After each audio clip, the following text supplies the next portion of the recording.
नमस्कार दोस्तों, स्वागत है आपका अपने चैनल स्टडी टाइम में। दोस्तों, आज का हमारा डिक्टेशन ओपी शुक्ला हिंदी आशुलिपित शुद्ध लेखन से है।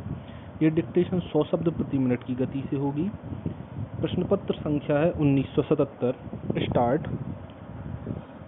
भारत के आर्थिक विकास के लिए महात्मा गांधी ने उत्पादन के साधनों के विकेंद्रीकरण पर बल दिया था।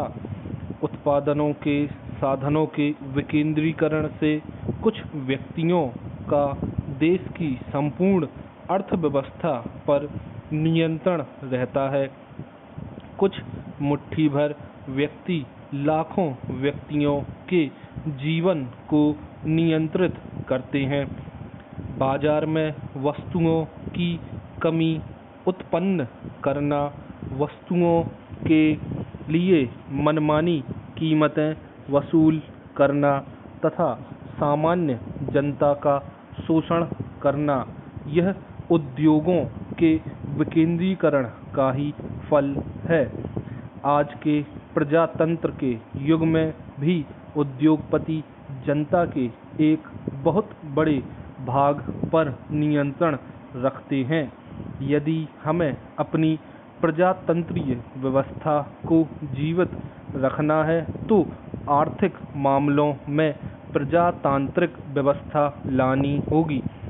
उत्पादन के साधनों का विकेंद्रीकरण आर्थिक प्रजातंत्र लाने का एक साधन है। उद्योगों के विकेंद्रीकरण के फलस्वरूप बड़ी बड़ी मशीनों से माल निर्माण करने योग्य छोटी छोटी मशीनों का उत्पादन बड़े पैमाने पर किया जाना संभव होगा। समाज में पैसा कमाने वाले पूंजीपतियों का प्रभाव था, इसलिए बड़े कल कारखानों को प्रोत्साहन मिला। सरकार ने भी बड़े पैमाने पर केंद्रित उद्योगों को ही पसंद किया। इसका एक दूसरा कारण यह भी था कि संरक्षण अथवा युद्ध हेतु इन केंद्रित उद्योगों की आवश्यकता थी। इन उद्योगों द्वारा सारी आर्थिक सत्ता तथा राजनीतिक सत्ता भी उद्योगपतियों के हाथों में केंद्रित हो गई। इस प्रकार सरकार तथा लाभ के लिए व्यापार करने वाले उद्योगपतियों द्वारा आधुनिक समाज के भस्मासुर को पैदा किया गया तथा समाज ने सत्ता, मुनाफा तथा युद्ध के कारणों को अपनाकर शांति, सद्भावना, सहकार, स्वतंत्रता और बंधुत्व के लक्ष्यों की अवहेलना की। गांधी जी के अनुसार बड़े बड़े उद्योगों पर आधारित अर्थव्यवस्था में हिंसा अवश्यंभावी है। उद्योगों को चलाने के लिए कच्चा माल तथा उत्पादित वस्तु के लिए बाजार की आवश्यकता होती है।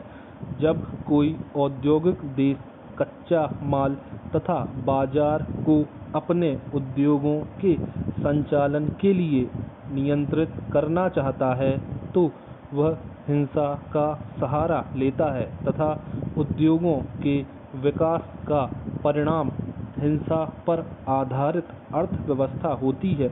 जिन्हें यंत्रों का मोह है, उन्हें चेतावनी देते हुए गांधी जी ने कहा है कि यंत्रों पर जोर देने से मनुष्यों के यंत्र बन जाने का खतरा है और जो यंत्र युग के बनना चाहते हैं उनके लिए गांधी जी ने यह कहा है कि गांव के लोगों को यंत्रों द्वारा जीवित रखना असंभव है। जिस देश में 60 करोड़ जीवित यंत्र पड़े हुए हों, वहां निर्जीव यंत्र बनाने की बात निरर्थक है। आज उपभोग वस्तुओं की कीमतें बढ़ रही हैं।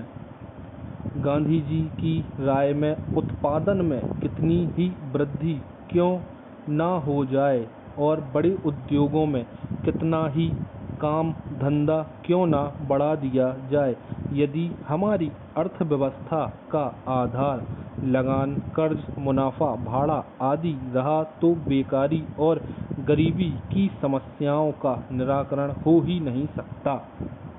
अंत में सारी मजदूरी उक्त लागत के बाद कीमत में शामिल हो जाती है। धन्यवाद।